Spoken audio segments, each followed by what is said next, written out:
Hello, my name is Rick Reardon, and today we're going to introduce you to Chapter 1 that covers revenue cycle.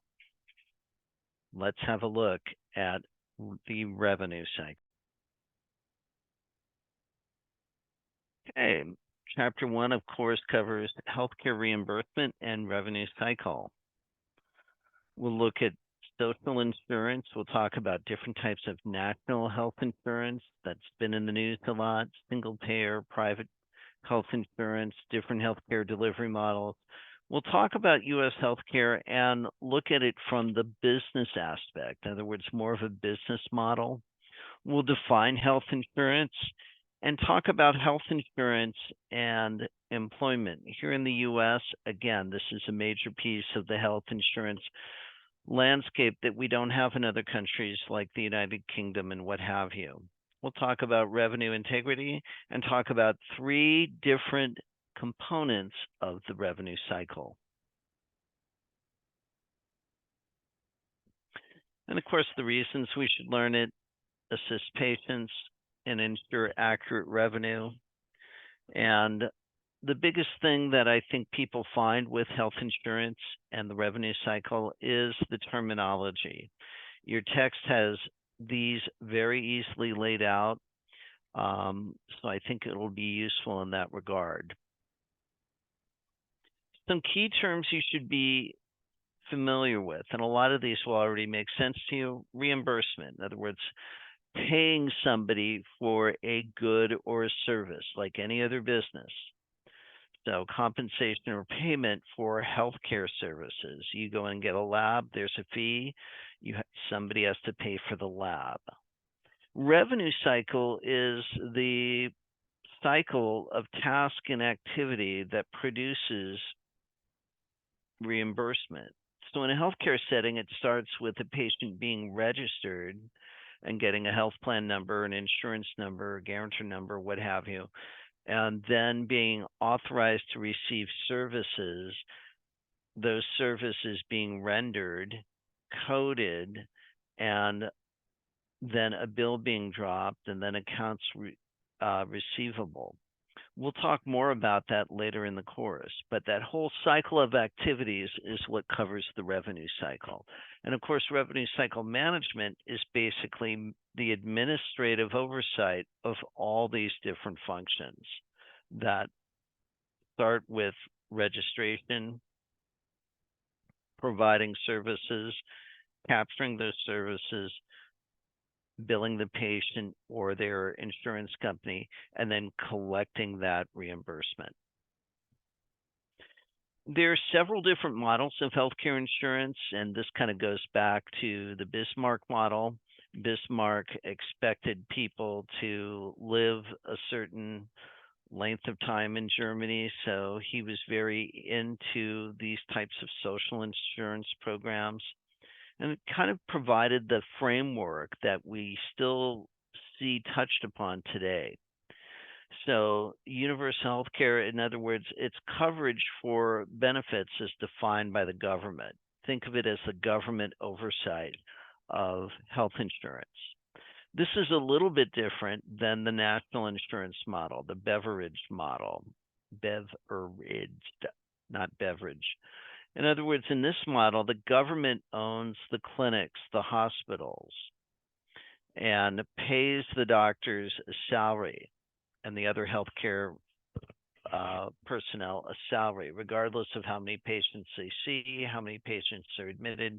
Everybody's on a salary. We commonly refer to this as single payer, something that's a term that many of you, I'm sure, have heard about. And then finally, here in the United States, we have private health insurance. So the idea is that actuaries sit down and they look at the price of services, how much people are paying for them, and it's like any other risk-adjusted kind of insurance model. For instance, young male teenage drivers are, by the numbers, a higher risk category, so typically you pay higher insurance for them.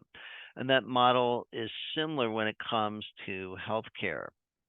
We'll talk later on about some of these different Medicare risk adjusted models and kind of falls in line with this. Healthcare delivery in the United States accounted for 17.7% of the GDP in 2018. The rate of increase, in other words, in the 80s and 90s, we were concerned about how quickly this was all increasing. Reality is now it looks like it's kind of leveling off and slowing down as demonstrated in the text. And again, here's a typical US healthcare business model. The patient goes to a provider.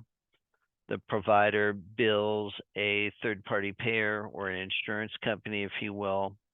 And then if there's an employer involved, the employer is paying the premium and providing coverage to the patient.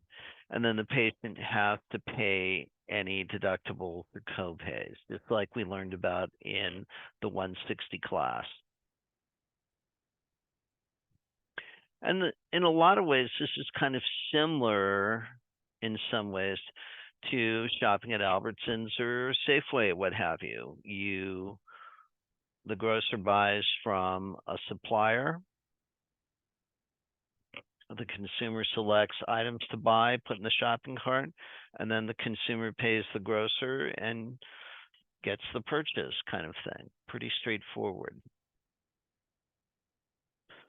So one of the things that's getting a little bit different in terms of this is the health insurance. So we talk about risk. Risk is basically some sort of exposure to the potential of a loss. So health insurance is provided to reduce somebody's exposure to being financially cleaned out, if you will, by some sort of catastrophic illness because you have insurance for this. And the way we do that is distribute the risk from over a range of populations. So for instance, at Kaiser Permanente, a lot of interest in the demographics of the health plan.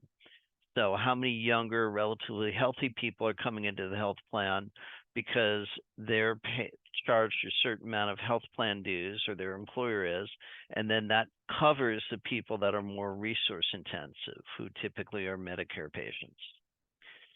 And like we talked about in 160, we have policyholders, we have beneficiaries, pretty straightforward stuff.